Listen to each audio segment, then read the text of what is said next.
Hello friends, कैसे हैं आप सब। अभिनंदन है आपका आपके अपने चैनल अजब गजब संसार में। दोस्तों, वैसे तो ब्रह्मा विष्णु महेश ये तीनों ही श्रेष्ठ हैं, श्रेष्ठ भगवान हैं। लेकिन ब्रह्मा विष्णु महेश में सर्वश्रेष्ठ कौन है, आइए आज आपको मैं एक प्रसंग द्वारा बताती हूँ। महर्षि भृगु ब्रह्मा जी के पुत्र थे। उनकी पत्नी का नाम ख्याति था, जो दक्ष की पुत्री थी। महर्षि भृगु सप्त ऋषि समूह के ऋषि हैं। मानसून और भाद्रपद में वे भगवान सूर्य के रथ पर सवार होते हैं। एक समय की बात है, सरस्वती नदी के तट पर ऋषि मुनि एकत्रित होकर इस विषय पर चर्चा कर रहे थे कि ब्रह्मा विष्णु और महेश में सबसे महान और सर्वश्रेष्ठ कौन है। कोई निष्कर्ष ना निकलता देख उन्होंने त्रिदेवों की परीक्षा लेने का निर्णय लिया और इस कार्य के लिए ब्रह्मा के पुत्र महर्षि भृगु को नियुक्त किया गया। महर्षि भृगु सबसे पहले ब्रह्मा जी के पास गए। उन्होंने ना तो उन्हें प्रणाम किया और ना ही उनकी प्रशंसा की। यह देखकर ब्रह्मा क्रोधित हो गए। क्रोध की अधिकता के कारण उनका चेहरा लाल हो गया, आंखों में अंगारे जलने लगे।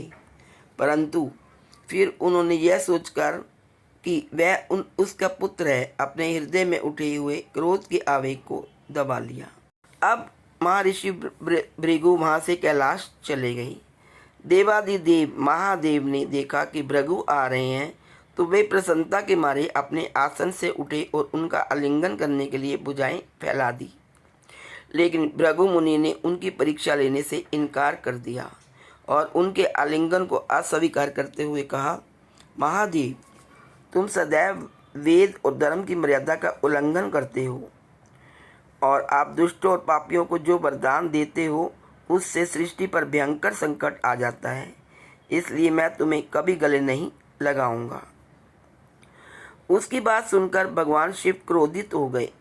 जैसे ही उन्होंने त्रिशूल उठाकर मारना चाहा, वैसे ही भगवती सती ने कृपा करके उसे किसी प्रकार शांत करवा दिया। इसके बाद भृगु ऋषि वैकुंठ धाम चले गए। उस समय भगवान विष्णु देवी लक्ष्मी की गोद में सिर रखकर विश्राम कर रहे थे। जाते जाते भृगु ने उनकी छाती पर एक तेज लात मारी। भगवान विष्णु शीघ्र ही अपने आसन से उठे और उन्हें प्रणाम करके उनके चरण सहलाए और बोले, भगवान, आपके पैर में तो चोट ही नहीं लगी, कृपया इसी आसन पर आराम करें। ईश्वर, मुझे आपके शुभ आगमन की खबर नहीं थी, इसलिए मैं आपका स्वागत नहीं कर सका। आपके चरणों का स्पर्श तीर्थों को पवित्र करने वाला है। आज मैं आपके चरणों का स्पर्श पाकर धन्य हो गया।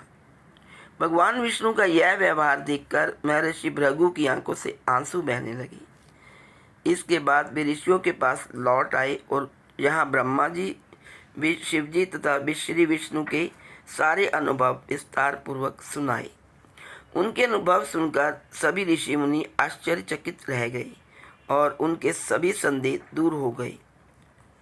तो सभी ने भगवान विष्णु को सर्वश्रेष्ठ माना और तभी से यह सब भगवान विष्णु को सर्वश्रेष्ठ मानकर उनकी पूजा करने लगे। दरअसल उन ऋषियों ने अपने लिए नहीं बल्कि इंसानों के संदेह को मिटाने के लिए ही ऐसी लीला रची थी। तीनों भगवान हैं ब्रह्मा विष्णु महेश। तो इनमें से जो भगवान विष्णु हैं वही सर्वश्रेष्ठ हैं। तो हमें भगवान विष्णु की हमेशा पूजा करनी चाहिए, उनकी आराधना करनी चाहिए।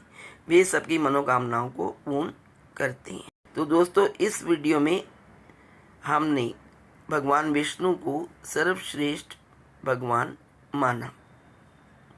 आज इस वीडियो में इतना ही। यदि वीडियो पसंद आए तो please like, share and subscribe. Thank you so much.